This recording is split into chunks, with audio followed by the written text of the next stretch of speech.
Luxurious. இது நம்ம family. Katchatheevu விவகாரம் மீண்டும் பேசுபொருளாகி இருக்கிறது. கச்சத்தீவு எப்போது இலங்கைக்கு அளிக்கப்பட்டது, கச்சத்தீவு ஒப்பந்தம் சொல்வதென்ன என்பன பற்றி விவரிக்கிறார் செய்தியாளர் பாலவெற்றிவேல்.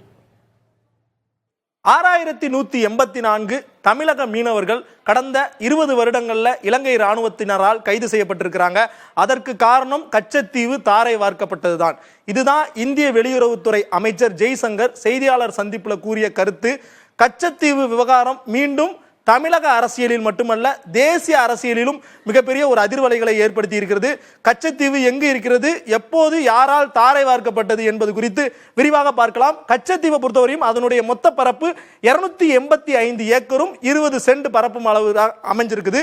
இந்தியாவிற்கும் இலங்கைக்கும் இடையில பாக் சலசந்தியில குறிப்பாக ராமேஸ்வரத்திலிருந்து 12 மைல் தூரத்திலும் யாழ்ப்பாணத்தில் உள்ள நெடுந்தீவில் இருந்து 10.5 மைல் தூரத்திலும் இருக்கு. இந்தியாவை ஒப்பிடும்போது இலங்கையை விட கொஞ்சம் தூரம் குறைவாக இருக்கிறது. அதிகபட்ச அகலமாக அந்த தீவுல 300 மீட்டர் அளவிற்கு நீளம், அந்த அகல பரப்பு சென்று நீளமா போகுது. இந்த தீவு எப்போ உருவானது அப்படின்னு பார்க்கலாம். 1480வது வருடம் தான். இப்போ இருந்து ஒரு 550 வருடங்களுக்கு முன்பு கண்டத்திட்டு நகர்வுனால 11 தீவு உருவாகுது. அதுல ஒரு தீவு தான் கச்சத்தீவு.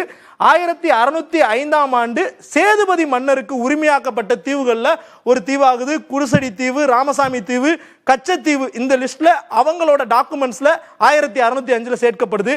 கச்சத்தீவு என்றாலே தேவாலயம் தான் நமக்கு நினைவுக்கு வரும். புனித அந்தோனியார் தேவாலயம் 20வது நூற்றாண்டு தொடக்கத்தில் கட்டப்படுது. அதற்கு பிறகு 1920ஆம் வருடம் இலங்கை அரசு உரிமை கோருது. கச்சத்தீவு பகுதி எங்களுக்கு சொந்தமானது அப்படின்னு தொடர்ச்சியாக உரிமை கோருது. இந்திய சுதந்திரத்திற்கு பிறகு 1948ல ஜமீன்தாரி முறை ஒழிக்கப்பட்டதன் பிறகு சேதுபதி மன்னருக்கு சொந்தமாக இருந்த அந்த கச்சத்தீவு பகுதி இந்திய அரசுக்கு சொந்தமான ஒரு தீவாக மாறுது. அதன் பின்னர் இலங்கை அரசு இந்தியாவிடம் பல முறை முறையிட்டிருக்கிறது. 1973ஆம் ஆண்டு இந்திய பிரதமராக இருந்த இந்திரா காந்தி இலங்கை சென்றார். அதே போன்று இலங்கையினுடைய அதிபராக இருந்த பண்டாரநாயக்கே இந்தியாவிற்கு வந்தார். 2 தலைவர்களுக்கு இடையே ஒரு ஒப்பந்தம் ஏற்படுது. குறிப்பாக இந்தியாவிற்கும் இலங்கைக்கும் இடையில கடல் வழி எல்லையை உருவாக்க வேண்டும் அப்படிங்கிற ஒரு பேச்சுவார்த்தை மூலமாக ஒப்பந்தம் 1974ஆம் வருடம் ஜூன் 28ஆம் தேதி மேற்கொள்ளப்படுது. இரு நாடுகளுக்கும் இடையிலான எல்லைக்கோடு வரையறுக்கப்படுது. 1974 ஒப்பந்தத்தின்படி அந்த எல்லைக்கோடு என்ன சொல்லுது அப்படின்னா, கச்சத்தீவு இருக்கக்கூடிய பகுதி இலங்கைக்கு சொந்தமானது அப்படிங்கிறத வரையறை பண்றாங்க. அந்த ஒப்பந்தத்தில் மேலும் பல சாராம்சம் இருக்கு. அதுல என்ன அப்படின்னா, மீன்பிடி உரிமை மற்றும் தீவுக்கு விசா இன்றி ராமேஸ்வரம் மீனவர்கள் செல்றதுக்கான அந்த ஒரு உரிமையும் இருந்தது. ஆனால் அதற்கு பிறகு என்ன பண்ணப்படுறதுன்னா, 1974ஆம் வருடம் எமர்ஜென்சி காலத்தில் திமுக அரசு கலைக்கப்படுது. அதன் பின்பு 1976வது வருடம் மீண்டும் ஒரு ஒப்பந்தம் இந்தியாவிற்கும் இலங்கைக்கும் இடையே மேற்கொள்ளப்படுது. இதுதான் ரொம்ப முக்கியம். பொதுவாகவே கச்சத்தீவு தாரை வார்க்கப்பட்டது இந்தியாவால் அப்படின்னு சொல்லுவாங்க. தாரை வார்க்கப்பட்டது உண்மைதான். ஆனால் அதற்கு இணையாக அதைவிட மேம்பட்ட கன்னியாகுமரிக்கு தெற்குள் உள்ள வெட்ஜ் பேங்க் என கூறப்படுகின்ற 4000 சதுர கிலோமீட்டர் பகுதி இந்தியாவினுடைய வசம் வருது. அந்த பகுதியில் அதிக அளவிற்கு கடல் வளம், மீன் வளம் இருப்பதாக கூறப்படுது. சரி, இப்போ எதற்கு கச்சத்தீவு மீண்டும் சர்ச்சைக்குள்ளாகப்படுது அப்படின்னா, தமிழக பாஜக தலைவர் அண்ணாமலை தகவல் அறியும் உரிமை சட்டத்தின் கீழ் கேட்கப்பட்ட கேள்வி, குறிப்பாக இந்திய வெளியுறவுத்துறை அமைச்சகத்திடம் அவர் கேள்வி தொடுத்திருக்கிறார் கச்சத்தீவு விவகாரம் தொடர்பாக. அதில் கூறப்பட்ட பதிலை தான் நம்ம பார்க்க போறோம். கச்சத்தீவு பொதுவாக இந்த விஷயம் பொறுத்தவரையும் இலங்கைக்கு ஆர்வமாக இருந்தது என்றும் 1961 குட்டித்தீவுக்கு மிகப்பெரிய ஒரு முக்கியத்துவம் கொடுக்கவில்லை என நேரு கூறியதாக வெளியுறவுத்துறை கொடுத்துள்ள அந்த ஆர்டிஐல தெரிவிக்கப்படுது. உரிமையை இலங்கைக்கு விட்டு தருவதற்கு தயாராக இருப்பதாக நேரு அப்போதே கூறினார் எனவும் ஆர்டிஐயினுடைய பதில தெரிவிக்கப்படுது.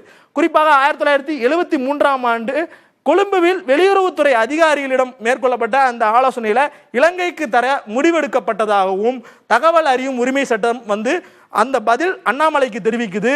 இதே கேள்வி 2015ஆம் வருடம் மதுரையைச் சேர்ந்த ஒரு தன்னார்வலர் ஆர்டிஐயிடம் கேட்டார்.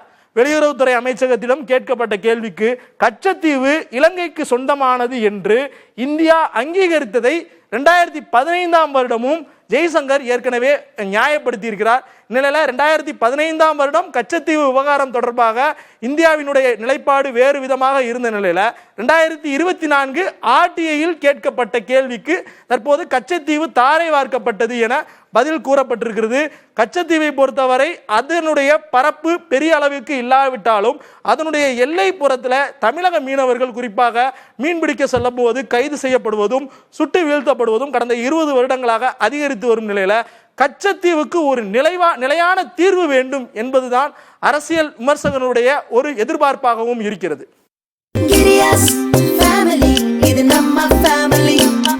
அன்புள்ள கிரியஸ், இது நம்ம ஃபேமிலி.